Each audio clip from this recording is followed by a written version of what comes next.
கிறிஸ்துவில் பிரியமானவர்களே, ஆண்டவராகிய இயேசு கிறிஸ்துவின் நாமத்திலே உங்கள் யாவரையும் வாழ்த்தி ஆசிர்வதிக்கிறேன். இந்த நாளுக்கென்று தேவன் நமக்கு அருளி இருக்கும் ஜீவ வார்த்தை ஏசாயா தீர்க்க தரிசன புஸ்தகம் 45 அதிகாரம், அதிலே 2வது வசனம். நான் உனக்கு முன்னே போய் கோணலானவைகளை செவ்வையாக்குவேன். என கேட்கிற தேவனுடைய பிள்ளைகளே, ஆண்டவரை அறிந்திராத கோரேசுக்கு அருளப்பட்ட ஆச்சரியமான வாக்குத்தத்த வசனம் தான் இது. இன்று ஆண்டவர் உங்களுக்கு முன் சென்று எல்லாவற்றையும் செவ்வையாக்கும் ஒரு நாளாய் இந்த நாள் இருக்கிறது. இன்று கர்த்தர் உங்கள் வாழ்க்கையில் ராஜரீக பாதைகளை திறக்கும் ஒரு நாளாய் இந்த நாள் இருக்கிறது. இனி தீமை உங்களை தொடருவதில்லை, நன்மையும் கிருபையும் உங்களை தொடரும்.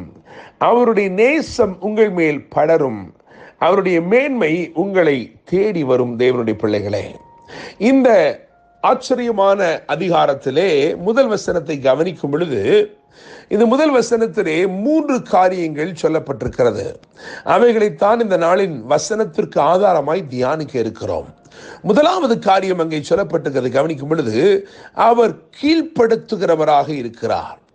அவர் கீழ்ப்படுத்துகிறவர். தேவன் உங்களுக்கு விரோதமான போராட்டங்களை, பிரச்சனைகளை, எதிரான சூழ்நிலைகளை, இவைகள் எல்லாவற்றையும் இன்றைக்கு உங்களுக்கு கீழ்ப்படுத்துகிறவராக இருக்கிறார். கர்த்தர் கோரேசுக்கு ஒரு வாக்கு கொடுக்கிறார். அதற்கு முந்தின வசனம் இப்படியாய் சொல்கிறது, அவர் கீழ்ப்படுத்துகிறவர். அவர் உங்களுக்கு விரோதமான எல்லாவற்றையும், உங்களுக்கு எதிராக இருக்கிற எல்லாவற்றையும் இன்றைக்கு உங்களுக்கு கீழ்ப்படுத்துகிறார். இரண்டாவதாக, அவர் கதவுகளை திறக்கிறவர். அங்கே மிகவும் அழகாக எழுதியிருக்கிறது, கதவுகளை திறந்து வைக்கும்படிக்கு. கதவுகளை திறந்து வைக்கும்படிக்கு, வாசல்கள் அவனுக்கு முன்பாக பூட்டப்படாதிருக்க கதவுகளை திறந்து வைக்கும்படிக்கு.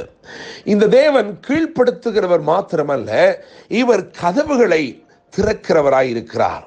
நம்முடைய தேவன் கதவுகளை திறக்கும் தேவன். வெளிப்படுத்தல் 3:7 வாசிக்கும் பொழுது, ஒருவரும் பூட்டக்கூடாதபடிக்கு இவர் திறக்கிறவர் என்று எழுதியிருக்கிறது. தேவனுடைய பிள்ளைகளே, வேதத்தில் வாசிக்கும் பொழுது 3 கதவுகளை விசேஷமாய் கவனிக்க முடியும்.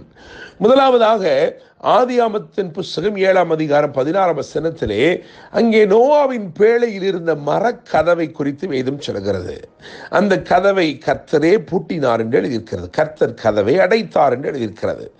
கர்த்தர் அடைத்திருக்கிற கதவை அவருடைய வேளையின்படி அவர் அழகாக திறப்பார். அவருடைய ஏற்ற வேளை வரும்போது அந்த மரக்கதவை அவர் மறக்காமல் திறப்பார். தேவனுடைய பிள்ளைகளே, இரண்டாவதாக நாம் வாசித்த இந்த வேத பகுதியில் ஏசாயா 45:4 கவனிக்கும் பொழுது, அங்கே வெண்கல கதவு என்று எழுதியிருக்கிறது. வெண்கல கதவை உடைத்து என்று எழுதியிருக்கிறது. உங்கள் வாழ்க்கையிலே சத்துரு எந்த கதவுகளை அடைக்கிறானோ அவைகளை தேவன் திறக்கிற தேவன் அல்ல, அவைகளை உடைக்கிற தேவனாய் இருக்கிறார். அவர் வெண்கல கதவுகளை உடைத்து இருப்பு தாழ்பாள்களையும் முறிக்கிறார் என்று எழுதியிருக்கிறது. கதவை உடைக்கிறவர் மாத்திரமல்ல, அவர் அந்த தாழ்பாள்கள் இனி ஒருபோதும் வேறு யாருடைய வாழ்க்கையிலும் அது பூட்டப்படாதபடிக்கு அந்த தாழ்பாள்களையும் முறிக்கிற தேவனாய் இருக்கிறார். எனவே மரக்கதவை மறக்காமல் திறக்கிறார், வெண்கல கதவை வேகமாய் உடைக்கிறார்.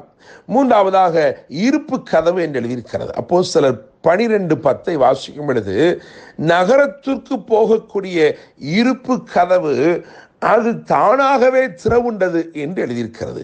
என கேட்கிற தேவனுடைய பிள்ளைகளே, அவர் மரக்கதவுகளை மறக்காமல் திறப்பார், வெண்கல கதவை வேகமாய் உடைப்பார், இருப்பு கதவை இன்றைக்கே திறப்பார். தேவனுடைய பிள்ளைகளை, நாம் 3 காரியங்களை தியானித்துக் கொண்டிருக்கிறோம். முதலாவது, அவர் கீழ்ப்படுத்துகிறவர் என்று உங்களிடத்தில் பேசினேன். இரண்டாவதாக, அவர் கதவுகளை திறக்கிறவர் என்று பேசினேன். மூன்றாவதாக, அவர் கையை பிடித்து நடத்துகிறவர். நீங்கள் வாசிக்கும் பொழுது 45 அதிகாரம் 1 வசனத்திலே வலது கரத்தை பிடித்து கொண்டு அவனுக்கு சொல்லுகிறதாவது என்று எழுதியிருக்கிறது. இந்த தேவன் நம்முடைய கையை பிடித்திருக்கிற தேவன். இவருக்கு இன்னும் ஒரு பெயர் உண்டு, இவர் கைவிடாத தேவன். என கேட்கிற தேவனுடைய பிள்ளைகளே, அவர் என்ன வாக்கு பண்ணி இருக்கிறாரோ அதை நிறைவேற்றும் அளவும் உங்களை அவர் கைவிட மாட்டார். நிச்சயமாக நீங்கள் இதை நம்ப வேண்டும். காரணம், யாக்கோபு என்னும் ஒருவருடைய வாழ்க்கையிலே ஆதியாகமத்தின் புஸ்தகம் 28ஆம் அதிகாரத்திலே இதே வார்த்தையை அவர் சொன்னபோது ஆண்டவர் சொன்னார், நான் உனக்கு சொன்னதை செய்யும் அளவும் உன்னை கைவிடுவதில்லை என்று சொன்னார். எனவே 3 காரியங்களை இன்றைக்கு தியானித்திருக்கிறோம். அவர் கீழ்ப்படுத்துகிற தேவன். எல்லா போராட்டமான சூழ்நிலைகளையும் உங்களுக்கு கீழ்ப்படுத்துகிறார். அவர் கதவுகளை திறக்கிற தேவன். இன்றைக்கு எந்த கதவும் உங்கள் வாழ்க்கையில பூட்டப்பட்டு இராது. அவர் எல்லாவற்றையும் திறக்கிற தேவன்.